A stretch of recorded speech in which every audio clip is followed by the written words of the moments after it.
Okay, so let's talk a little bit about mixed numbers. Alright, mixed numbers are numbers in which you have a whole number and then also a fraction. So 4.5 is a mixed number since it has 4 wholes, but it also has a half attached to it.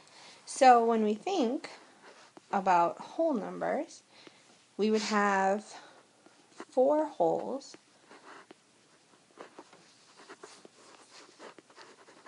but also a half in addition to that. So I like to always think in terms of food, so I could have 4 whole cookies and then half of another one. But there's another way to represent those mixed numbers, and that is with improper fractions. So when I ask myself, how many of these halves do I really have, I see that I have 1, 2, 3, 4, 5, 6, 7, 8, 9 halves. So I can represent my mixed number as an improper fraction as well, meaning that my numerator is larger than my denominator. Mathematically, there is another way to look at mixed numbers into improper fractions other than drawing diagrams, and that would be looking at the whole number 3 and then 3/4.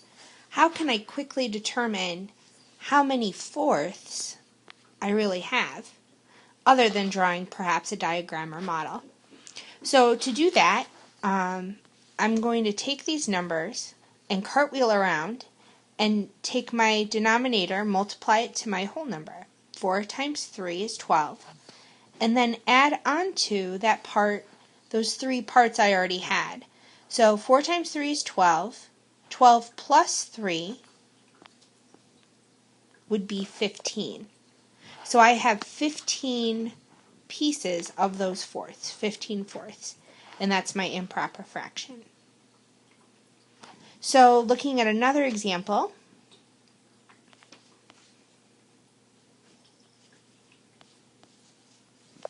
four and 3/8. If I want to convert that to an improper fraction and make all of those all little eighth pieces, how can I do that quickly mathematically? Well, let's take our denominator times our whole number. 8 times 4 is 32. Add that to your numerator. 32, 33, 34, 35. 35/8 is my improper fraction. If you recall from the first picture, these are going to be the same amounts. 4 and 3/8 is equal to 35/8. It's the same amount. It's represented a different way.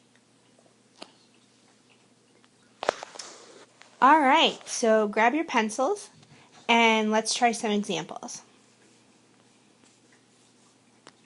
Alright, let's say that I had 2 and 2/4. Take a moment, pause the video, and see if you can turn 2 and 2/4 into nothing but fourth pieces.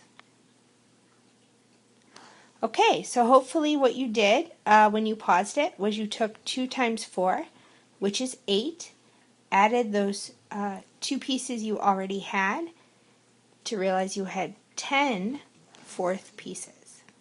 Good job. Alright, let's try 6 and 3/4. Pause the video. Alright, so hopefully we know we're going to fourths. The denominator doesn't change. Those size pieces stay the same. And let's multiply 4 times 6. Add on to that the 3 pieces you had. And we see that we had 27 fourths.